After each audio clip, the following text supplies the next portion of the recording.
Poniendo Drupal en el mapa, esto va de mapas. Somos Eduardo Riesco, Pablo López y amamos los mapas. ¿Qué vamos a contar? Aquí había un índice, pero luego me han dicho que ponga gatos y al final pues una bobada. ¿Qué vamos a contar? Vamos a contar qué se puede hacer con Drupal, qué no se puede hacer con Drupal. De todo el mundo GIS, que es inmenso, pues cogemos una pequeña parte. Es difícil también elegir el nivel de cualquier charla de GIS, porque si te quedas muy abajo, pues no dices nada. Si se hace muy técnica, se enteran 4. Vamos a intentar uno medianamente medio, o sea, un nivel medio. Con Drupal se pueden poner mapas así, de esta, ¿no? Poner un mapa, esto no sé quién haría esto, nada tontería. No es esto lo que vamos a contar. Al fin y al cabo hay cosas mucho más interesantes de contar. Vamos a mirar más bien mapas de este tipo, ¿vale? Más bien esta cosa. Esto no es un dibujo, o sea, estos son nodos, o sea, estos son datos representados geográficamente. Ahí está la chicha. Un ojo más experto aquí vería un montón de cosas, o sea, hay clúster de nodos, aquí no está pintando 39 puntos, ¿no? Sino que lo está haciendo un clúster que pinta el 39, si hacemos zoom empiezan a aparecer los 39, de esa forma no se satura. Hay polígonos representados de alguna forma, esto ya no es... O sea, polígonos con colores, o sea, en un nodo habría un dato que sería las coordenadas del polígono, hay un color que está indicando otra característica, como que es, no sé qué es lo que indica prevalencia de algo, etcétera, etcétera. O sea, no es lo mismo. Hay más tipos, puede indicar en líneas, líneas, está almacenada la línea coordenada y está pintada. Esto no, insisto que no es un dibujo. Lo bueno de esto es que se puede interactuar, o sea, teóricamente, se puede mostrar unas capas, mostrar otras. En este caso, terremoto, líneas con líneas, dale más. Ejemplos en el iPad, por ejemplo, aquí se ven las capas, está el concepto de capa base y las capas que pones por encima. El mapa base y capas que pones por encima. El mapa base es la foto, el mapita encima, y las capas que pones es la representación geográfica de los datos. Esa es la clave, eso es un poco lo que vamos a contar. Queremos hablar eso de los datos y de cómo almacenarlos y visualizarlos en Drupal y tratar de hacerlo de la mejor forma posible para cuando realmente se quieren hacer cosas con muchos datos, como los ejemplos que hemos visto ahora. Entonces, como vale, o más ejemplos. Todos estos están hechos por y todos es de Development Seed, que bueno, son los mejores en esto. Bueno, no fueron. Vale, lo importante en esto es la experiencia de usuario. O sea, en todos esos mapas, como habéis visto, hay muchos datos que representar. Os estamos hablando de 10, 100 o miles de nodos que representar, y ese mapa resultante tiene que moverse, o sea que la velocidad es importante. Yo si entro en una web, el mapa me bloquea todo, no se mueve, me voy y paso, no es nada importante. La estética en el sentido de lo bonito, ¿no? Los colorines como la parte temática de los mapas, ¿no? Y la interactividad, que luego sobre el mapa se pueda interactuar, ¿no? Puedas pulsar en los nodos, aparezcan globos, puedas cambiar los colores, puedas mover. Es distinto. Es algo que se consigue, por ejemplo, muy bien con mapas tipo Flash, ¿no? O sea, con un mapa de Flash, que son los más así espectaculares. Mueves el ratón, salen 1000 historias, cantan, hacen de todo, pero eso no nos sirve, porque un mapa Flash es estático en el sentido de los datos. O sea, no puedes añadir más nodos, añadir más datos a tu mapa y luego eso se refleja automáticamente en el mapa, ¿no? En un mapa Flash lo haces una vez, queda bien, lo pones y ya está. Puede ser muy bonito, pero no es lo que no nos sirve. La cuestión es conseguir ese preciosismo del Flash con Drupal, en el sentido de conseguir que esos mapas, que esos datos sean actualizables, que se puede hacer. Bueno, en el fondo simplemente eso. Si lo que queremos es, vamos a ver una página con un mapa y se queda colgado, no se ve, pues simplemente nos vamos. Conseguir que se vea todo bien. Y luego, pues bueno, para esto pues nos hemos centrado en los actores principales que consideramos importantes. Por un lado está el cliente de mapas, que es el propio visualizador JavaScript que lo hace, que en este caso, bueno, como está el módulo OpenLayers, que es el más completo, lo hemos basado todo en OpenLayers, aunque bueno, también puede haber otros visores de mapas. El servidor de mapas, que es el elemento encargado de pasar la información a ese cliente, y luego el almacén de datos, que es donde están los propios datos. En nuestro caso pues sería pues la base de datos de Drupal en la que tenemos nuestros nodos. Hay que relacionar los tres para poder visualizar el mapa. Uno almacena los datos, se los pasa al servidor y el servidor es el encargado de mandárselos al otro, ya sea una vez procesado o incluso procesándolos el propio servidor el mismo, en caliente. Y luego, bueno, pues a lo largo de, digamos, la evolución temporal un poco así en Drupal que podemos ver, pues teníamos al principio un mapa embebido, como podemos tener este, que sí, funciona, podemos verlo, va bien, pero no hay no hay ningún tipo de dato geográfico. Yo sí, veo el mapa y bueno, lo pinto aquí con este iframe, pero en la base de datos no hay nada. O sea, si yo quiero hacer una view de decir, por ejemplo, qué nodos están en Madrid, esto no me serviría de nada, porque el único ahí es un iframe puesto en el HTML y no podría hacer ningún tipo de filtro para eso. Simplemente decir un nodo. ¿Qué nodos están creados en Madrid? Luego ya la siguiente generación que hubo pues fue Location y con Gmap, que entonces pues era Gmap lo que había, no se utiliza apenas OpenLayers. Y entonces siguiendo la estructura que hemos visto un poco, el almacén sería un poco el módulo Location, que es el encargado de gestionar la base de datos y hablar con ella, el cliente Gmap y el servidor Views. El módulo Views es el que se encarga de hacer las consultas al almacén y de pasarle los datos a Gmap, en este caso con un array JavaScript. Tenía las limitaciones de que solo se usaban puntos, bueno, Google Maps, que bueno, está muy bien, pero hay cosas mejores. Y luego el almacenamiento. El almacenamiento lo hacen en dos campos numéricos, en uno almacena la X y en otro almacena la Y. Entonces, claro, eso realmente no es información geográfica. O sea, es información geográfica en el sentido de que yo sé que lo puedo interpretar como información geográfica, pero no es propiamente información geográfica. Entonces, bueno, luego ya lo que ha aparecido con Drupal 7, la siguiente evolución es el módulo GeoField con OpenLayers. Entonces, el almacén es GeoField, el cliente es OpenLayers, pero el servidor sigue siendo Views. Entonces, ahora ya nos deja almacenar cualquier tipo de geometría y el almacenamiento es en formato WKT. WKT es un formato de texto para representar geometrías. Por ejemplo, un punto sería point y entre paréntesis las coordenadas x, y. ¿Qué tiene esto? Hombre, es mucho más potente porque ya tenemos información geográfica. Esta información geográfica en WKT se podría exportar y una vez procesada utilizarla con fines orientados a un GIS o algo más geográficos, pero en el fondo sigue siendo solo texto. Texto que tenemos que ver con Views, Views lo tiene que procesar, tiene que generar un array y pasárselo a OpenLayer. También, pues eso, tiene sus limitaciones. Entonces, ahora el escenario actual en el que nos encontramos un poco en general en el mundo de los mapas con Drupal, pues bueno, por ejemplo, GeoField es el módulo central, es lo que más se usa, es el que se ha quedado como prácticamente estándar de facto para almacenar datos geográficos, que tiene a través de widgets, como puede ser de geolocalización HTML5, latitud, longitud, WKT, etcétera, para meterle los datos. Este es el almacén de nuestros datos. También se pueden, a través de otros módulos como AddressField o FileField, que hacen es procesar ficheros de información geográfica, o Address, que lo que hace es formatear con servicios de geocodificación, podemos darle también estos servicios. Y luego, bueno, pues está el módulo SimPostGIS, que lo que hace es sincronizar con una base de datos propiamente geográfica para poder extraer esos datos, que aquí los tenemos en ese formato WKT del que hemos hablado, pero los sincroniza y así de esa forma se pueden utilizar para términos ya más propiamente GIS.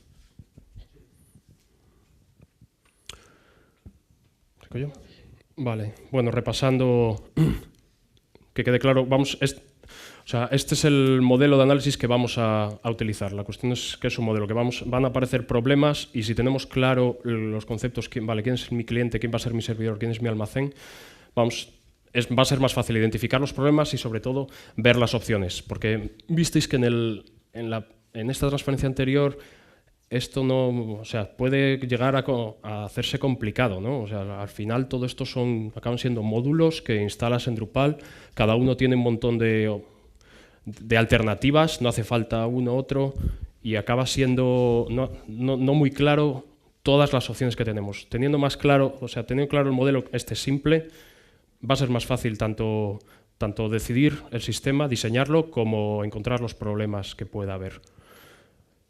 Teoría más así. Los clientes son los que acceden a datos geográficos. En este caso hemos visto el Gmaps o el OpenLayers. Lo importante aquí es que se encarga de renderizar el mapa, es decir, recibe un chorro de datos en JavaScript normalmente, en caso de OpenLayers, y tiene que, de todos esos datos numéricos, tiene que acabar mostrando un mapa. Eso, según el número de datos que le mandes, pues te lo hace o no lo hace, o no vemos lo que puede pasar. También tiene la opción de aplicar estilo. La lista de datos de datos numéricos le puede aplicar un estilo gráfico distinto. Tenemos de tipos HTML, que es el mapa embebido, que hemos visto al principio, o de tipos de clientes dedicados con JavaScript, que son es OpenLayers, el propio Google Maps. Al fin y al cabo es una librería JavaScript, ¿no? Los servidores de mapas. Esto es como un servidor web, pero en vez de ofrecer páginas web, ofrece mapas. Tiene su protocolo, igual que un servidor web. Tiene su protocolo, que en este caso es a través de servicios web que están estandarizados por el OGC, el Open Geographical Consortium. Bueno, aquí vamos a hablar luego un poco de GeoServer. ¿Conocéis lo que es GeoServer y qué es lo que hace? Eso es. Pues bueno, un poco. Bueno, vale. Cuéntalo. Bueno, pues eso. GeoServer más o menos es un servidor dedicado de mapas, lo que hemos dicho. O sea, utiliza información geográfica y se encarga, pues eso, a partir de features o de la base de datos, se encarga, pues eso, de generar las imágenes que se ven en los mapas. Realmente, aunque luego se pueden almacenar esas imágenes, lo que hay es una información en una base de datos que el servidor lo que hace es procesarla y devolver una imagen. Entonces, bueno, hay varios. El que vamos a hablar es de GeoServer, que es uno de las muchas alternativas que hay con software libre. Y bueno, lo íbamos a enseñar también un poco cómo se configuraba, pero tampoco hay mucho. Vale. Y lo mismo. Sí, lo que vemos aquí también es que ahí pone renderiza también, o sea, que el renderizado, o sea, el traspaso de datos numéricos a datos, a imágenes, foto bonita, se puede hacer en el cliente o se puede hacer en el servidor. Eso hay que decidirlo, eso tiene implicaciones distintas, hacerlo en un sitio, hacerlo en otro. Los servidores de mapas te pueden dar imágenes ya renderizadas, que al final es una imagen, o sea, un JPG normal, un mapa, tal cual, foto, o te puede dar datos numéricos en raw, en bruto. El almacenamiento de los datos. El almacenamiento se puede hacer de diferentes formas. Lo importante es eso, que la información geográfica tiene una componente temática y una componente espacial. Esto es un nodo, por ejemplo, los que hemos visto antes, que eran los mapas de países, por ejemplo. En los polígonos de países, la componente espacial sería los datos, la geometría que define el propio país, las fronteras del país, y la componente temática serían datos numéricos datos numéricos asociados a ese país, pues población o estadística que queramos medir. Todo eso hay que almacenarlo junto, por separado, hay que acceder de una forma, hay que acceder de otra, hay que decidirlo, hay opciones. El problema con todo eso pues es cómo lo almacenamos y dónde, y luego cómo recuperamos esos datos almacenados. O sea, si podemos hacer consultas espaciales o podemos hacer queries de SQL, quiero decir, pero espaciales o no, o qué se puede hacer. La primera opción, o la más clara, es almacenar los datos geográficos en ficheros, como los normales, Shapefile o KML. Los KML son los de Google Earth, Google Maps, GML, Meletice, etc.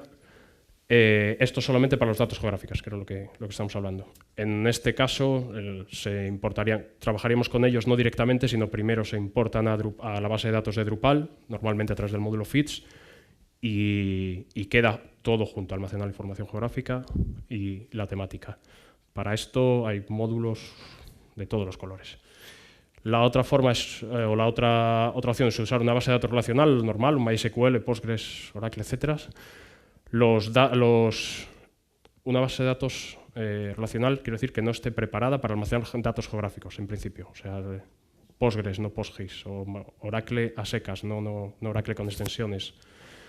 Los datos geográficos habría que almacenarlos en los tipos de datos que son propios de la base de datos, los datos nativos, o sea que al final serían números, tuplas, se almacena normalmente en formato WKT, que es Well Known Test, que sale escrito así, punto, entre paréntesis coordenada, o línea, entre paréntesis lista de coordenadas, etc. Son fáciles de entender, de leer, pero no son tan fáciles de trabajar con ellos. O sea, no se pueden hacer queries espaciales, o sea, consultas espaciales sobre ellos, no es tan directo.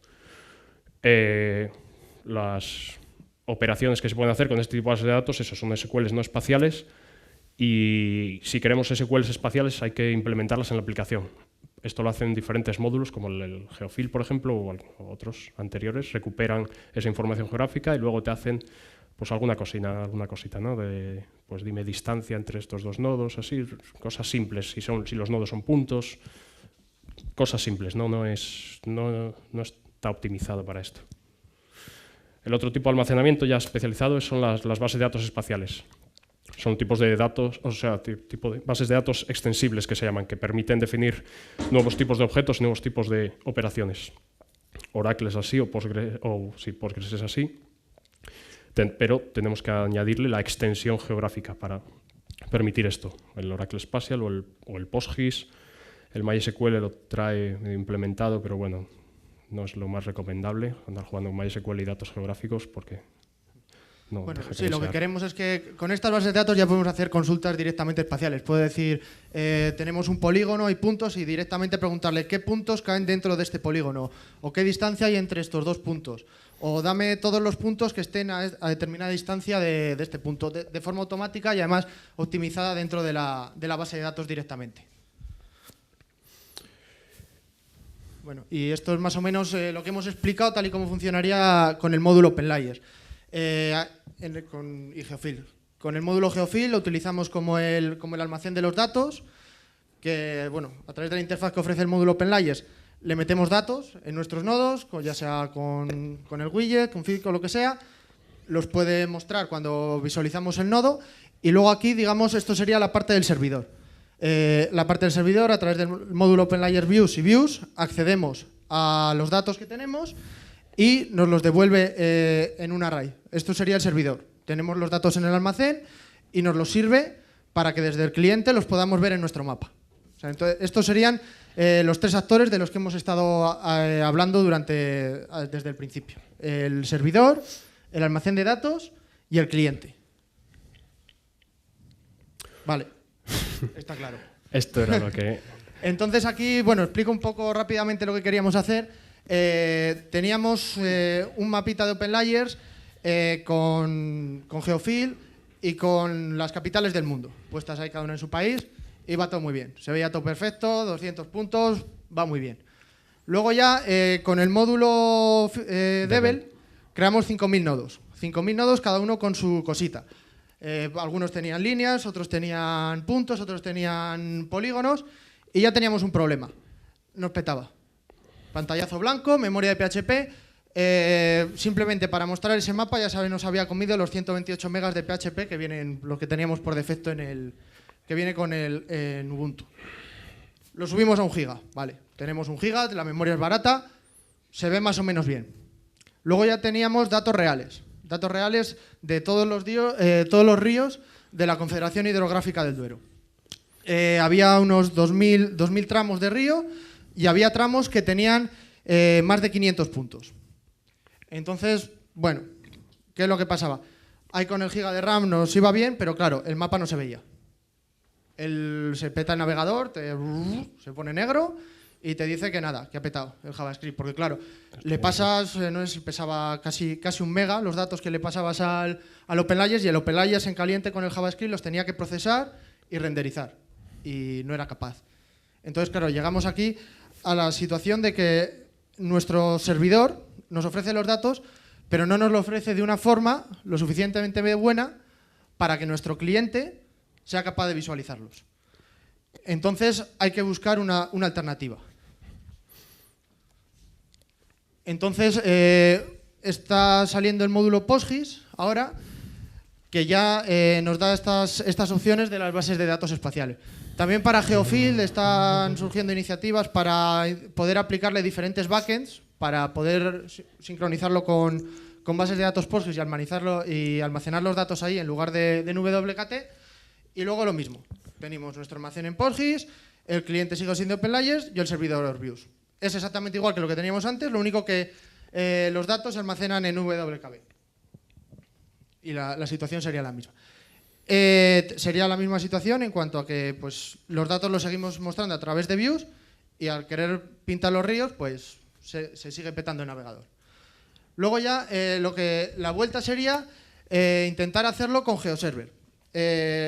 La idea es que GeoServer, como servidor de mapas, como hemos dicho, puede ofrecer los datos geográficos ya procesados. Entonces, lo que hacemos es conectar nuestro GeoServer a la base de datos en PostGIS para que extraiga los datos y sea él el encargado de renderizarlos. De esta forma, ¿qué conseguimos? Le quitamos el trabajo de la base de datos a Views para hacerlo con un producto que está optimizado para hacer esa función. No Views, que bueno, hace las queries y las pinta muy bien, pero no está pensado para tener la información geográfica, no como GeoServer. Por otro lado, mandamos la información geográfica en un formato que ya entiende OpenLayers mejor y no pesa tanto y no nos va a petar de esa manera como petaba. Y luego ya tenemos la opción de poder realizar las consultas espaciales sobre los datos directamente y hacer las distancias y demás, y luego que se pueden cachear los datos. Con Views también se pueden hacer cacheo, pero bueno, mejor. Bueno, esto sería el esquema que teníamos para este caso. Está el módulo OpenLayers, el Drupal con nuestros módulos, la base de datos, y luego aquí, en lugar de hacerlo todo a través de Drupal, lo que serían los datos geográficos los pasamos a través de GeoServer, que los extrae de PostGIS. Y ahora pues sigue roto. La idea... Sí. Y bueno, pues la demo de ahora era, pues más o menos era lo mismo, eran los mismos escenarios, lo que pasa es que utilizando esto. ¿Cuál es la situación? Pues que no peta.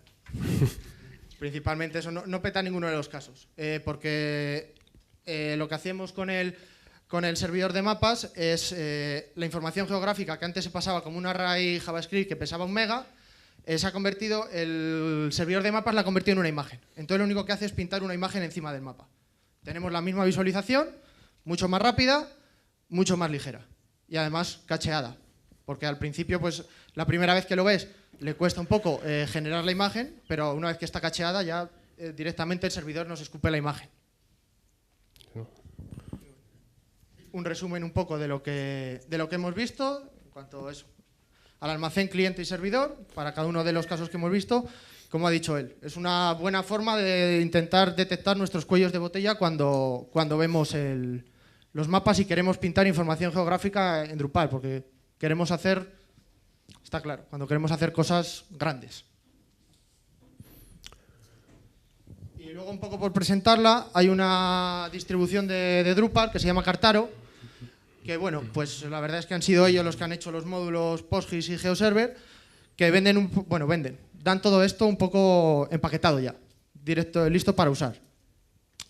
Instalando los módulos instalados, te crean contenido, lo único es que bueno, es un poquitín complejo, bueno, hay que leerse 2 tutoriales para saber instalar un GeoServer y saber poner PostGIS, pero tampoco es nada del otro mundo. Y claro, ellos lo venden también como una solución integrada con su hosting para que, claro, tú no tengas que integrar nada. Entonces, es el profile que han generado ellos. Para este tipo lo venden eso, como un GeoCMS. La verdad que lo hemos probado en la demo que tienen, que está abierta y puedes hacer lo que quieras y parece que funciona bien. Y además tienen toda la información bastante bien documentada, si se quiere trabajar con ellos. Y bueno, pues lo mismo. Mostrar en vez de hacerlo, lo he contado. Pero bueno, simplemente es más o menos lo mismo, pero con Kartaro. Ver que bueno, instalar el profile de Kartaro es sencillo y que se consiguen pues, los mismos resultados que instalando los módulos a mano. Lo único que bueno, viene un poquitín más preparada la configuración y es un poco más sencilla. Y luego, bueno, termina. Conclusiones, sí, bueno. Conclusiones es si podemos hablar de GeoDrupal, es un GeoCMS, es bueno, pues mitad sí, mitad no. Como veis hay muchas opciones, o sea, hay un montón de opciones, no están todas claras, no es obvio lo que hay que usarla para hacer grandes mapas.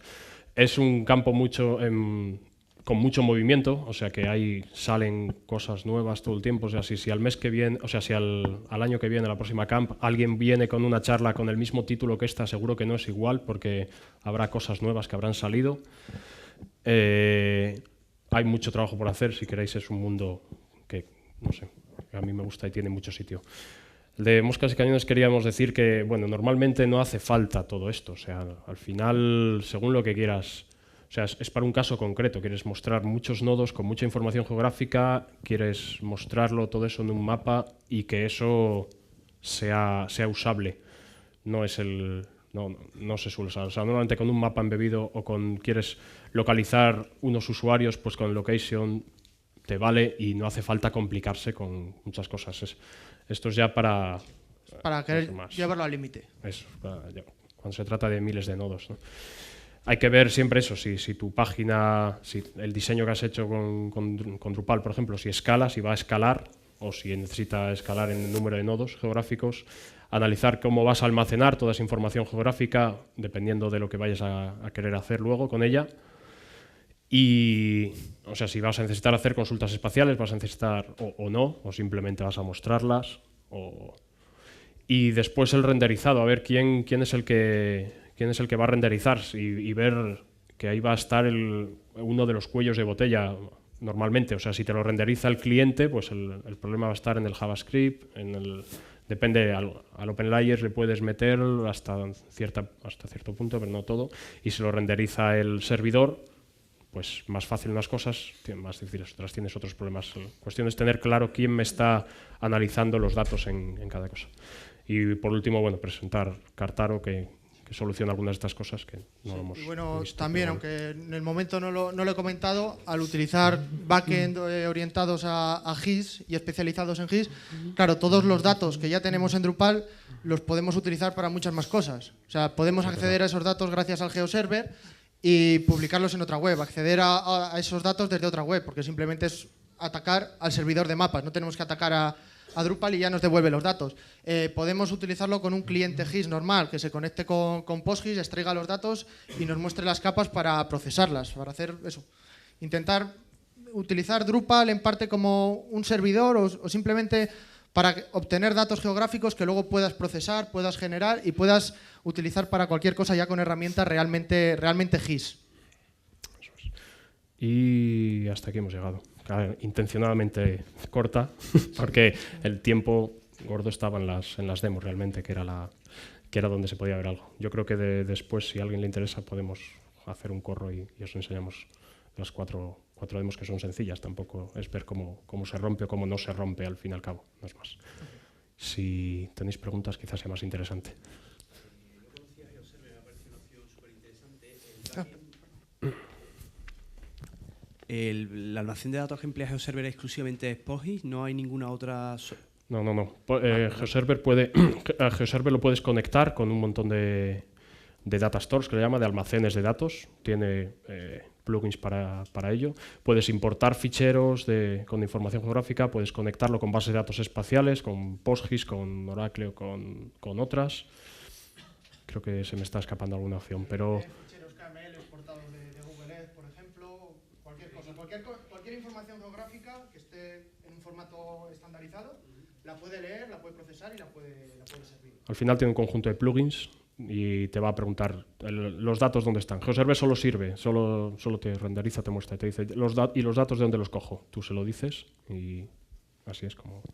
Hay otros servidores de mapas. GeoServer está escrito en Java, es software libre, pero hay otros en C, hay también software libre. Aquí, afortunadamente, para mí, en el mundo GIS, el software libre tiene mucho que decir frente al privado, ¿no? O sea, a mí me gusta más, o sea, creo que le da, vamos, que le lleva bastante ventaja. Como datos geográficos, manipular y obtener datos geográficos también es una cosa muy de comunidad, muy de OpenStreetMaps, al fin y al cabo es hecho entre todos, eso encaja más con lo libre que no con lo privado, ¿no?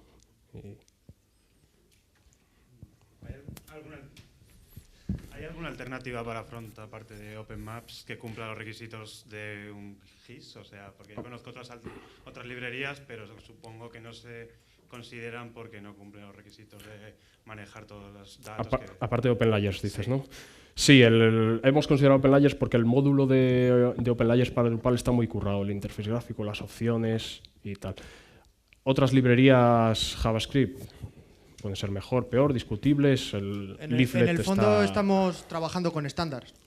O sea, Sí. al hacerlo así, al hacerlo a través del GeoServer, lo que hacemos es pasar información estandarizada. O sea, que cualquier cliente que soporte información estandarizada lo puedes utilizar en lugar de OpenLayers. Pero Google Maps, por ejemplo, no le gusta mucho. El problema al A final, Google Maps.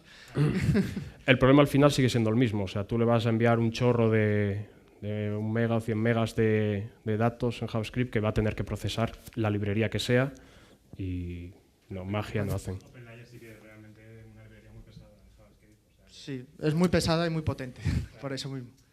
O sea, sí, depende de lo mismo, que las moscas y los cañonazos. Depende un poco de lo que quieras también. Si quieres algo más ligero, porque claro, OpenLayers por detrás tiene mucha API para poder hacer esas operaciones y que si lo que quieres hacer es mostrar una imagen WMS como la que te muestra el GeoServer, toda esa lógica que tiene para poder mostrar los nodos cuando se los mandas en el chorro JavaScript con views no sería necesaria. Sería, en el fondo, lo único que necesita es mostrar imágenes, una imagen encima del mapa. No necesita procesar nada. Podrías utilizar un cliente más ligero. Sí, también. Sí, Sí. Es verdad. Es verdad. Al final hay un tema ahí con eso que no lo hemos comentado, bueno, porque se podrían comentar un montón de cosas. Hemos situado dos cuellos de botella, ¿no? En el servidor o en el cliente. En el servidor, pues al final utilizar un servidor dedicado, un GeoServer, cuestiones de memoria que procese y venga, y datos. Que te lo preprocese y que te lo envíe preprocesado. Te envía una imagen, ya te lo envía, que el renderizado se realice en el servidor. El otro cuello de botella estaba en el cliente, en el caso de que se solucionaba pasando el renderizado al servidor, ¿no? No haciendo que fuera la librería JavaScript la que te renderizara. Claro, esa solución tiene el problema de la interactividad del mapa. Quiero decir, si el servidor de mapas te envía una imagen, tú luego con una imagen no puedes interaccionar tanto como si te envía un chorro de datos. O sea, En el sentido de si pinchas que se abra el globito y tal, no es tanto. Eso es, no está. Se puede hacer, pero hay cosas que ya no están inmediato. O sea, te envía una imagen, pinchas, por ejemplo, para que pinche y salga el globo con los datos. Eso se puede hacer, sí. Te envía la imagen, pinchas, se envía una petición al servidor, le dices, vale, te he pinchado en el punto tal, dime qué featura hay aquí, qué geometría hay aquí. El servidor te lo devuelve y te dice, bueno, aquí hay una ciudad que se llama tal. Es automático, tú no eso es fácil. Pero una que no puedes hacer de forma inmediata, hay estrategias, pero bueno, tienen que ser muy creativas. Otra que no se puede hacer de forma inmediata es pasar el ratón por encima y hacer el hover, ¿no? Que al pasar por encima se te iluminen las ciudades, te salgan los globitos o tal. Eso ya no es automático, porque ya no estás, o sea, ya no vas a mandarle una petición al servidor por cada pasada del ratón que hagas, ¿no? O sea, cuando pinchas es cuando le mandas la petición y te muestra. Entonces, claro, eso sí se puede hacer si los datos están en crudo con el OpenLayers, los tiene en crudo, los tiene directamente, eso sí que lo puedes hacer, ¿no? Pasas el ratón, están ahí los datos y sí que detecta, vale, estás pasando el ratón por este dato y hay más interactividad. Bueno. un punto medio entre front y back es un poco... Sí. Luego para eso hay soluciones o hay otros formatos aparte de simplemente la imagen, pues eso, como el WFS, que sí que te da más posibilidades porque no envía en JavaScript, lo envía en el formato WFS y ahí sí que da más información al cliente de mapas, aunque al cliente de mapas ya le obligas también a que trabaje el renderizado de esos datos. Claro. ¿Más? ¿Dudas? Sí. Comentabais antes que es importante que los mapas sean bonitos, ¿no? Uh-huh. Entonces, en la opción del GeoServer, ¿cómo de fácil o difícil es personalizar los estilos de esas capas? Sí. GeoServer tiene capa de, interface gráfico para para generar un estilo. Al final el estilo se... Es una especie de CSS también. Eso es. El estilo se aplica a un fichero tipo SLD, que lo combina, el GeoServer lo combina y tal. La creación de ese fichero SLD lo puedes hacer con diferentes herramientas, incluso con el propio GeoServer. No sé si es la mejor, la más gráfica, la más bonita, pero al final es, pues, los puntos me los pintas de este color, de este tamaño, de esta forma, con este icono. Las líneas las pintas lo mismo, este color, este tamaño, esta forma. Si las líneas tienen asociadas como en el OpenStreetMaps, ¿no? Las líneas son carreteras, son caminos, son autopistas, tiene una categoría. A cada categoría le das un estilo diferente. Al final acaban siendo más clics que otra cosa, ¿no? No es complicado. Al final lo haces o en una herramienta externa o en el propio GeoServer y no es más. Es tedioso, sí. Sí, en caso del... Sí, bueno, a lo mejor lo he simplificado demasiado. Depende de los datos que tengas debajo. O sea, si se trata de OpenStreetMaps, desde luego no es ni trivial ni fácil porque hay 1000 categorías y 1000 cosas. Si se trata de mostrar los puntos de ciudades, digo, no, bueno, yo no quiero que me salgan estos, o sea, las capitales, por ejemplo, no quiero que me salgan estos puntos feos rojos, quiero que me salga un punto azul bonito grande o con un icono de no sé qué. Bueno, eso sí que es trivial. Hay una herramienta que se llama Atlas Styler, que está hecha en Java y que genera, tú puedes conectarte a GeoServer, crearte los datos y ofrece una interfaz de usuario bastante más potente que lo que yo he visto por ahí. Porque al final tienes que escribir un fichero XML que se llama en un formato que se llama SLD, que es un estándar de OGC, y eso luego tienes que dárselo a GeoServer. Escribirlo en GeoServer es a mano. La gente que hace GeoServer ha hecho alguna herramienta en JavaScript, pero no es tan potente ni de lejos como Atlas Styler. En temas de diseño cartográfico, para mí el camino que están haciendo la gente de TileMe, que hay un desarrollo que es una especie de CSS, pero geográfico, que es súper potente. Pero GeoServer, las librerías que llevan por abajo no lo entiendo, ese lenguaje. Y ese sí que está bien. Esa la gente que diseñáis web os encantaría. Sí. Porque es como un CSS, pero... Con variables. Es como lees, porque tienes variables, puedes anidar clases y tal, y es una pasada. Y el renderizador está muy bien también. Sí, el problema del formato que genera después el TileMill, el MPTiles, es que lo genera, tarda un huevo en generarlo tal, y luego es un mapa estático, ¿no? O sea, luego... Puedes generar un XML, que es un fichero de configuración de la librería que está usando por debajo, que se llama Magni. Sí. Y eso servirlo con un servidor que sí que conecta en vivo a los datos. Pero es que es otro... Es eso, sí. Sí, es otro problema. Sí, el punto ese de la visualización de la interactividad tiene... ese tiene tela. TileMill está hecho por la gente de development. Sí. Los de las imágenes primeras. Se han ido de grupo a otras cosas A pintar mapas. A pintar mapas por ahí. ¿Terminamos? ¿Sí? Pues muchas gracias. Gracias.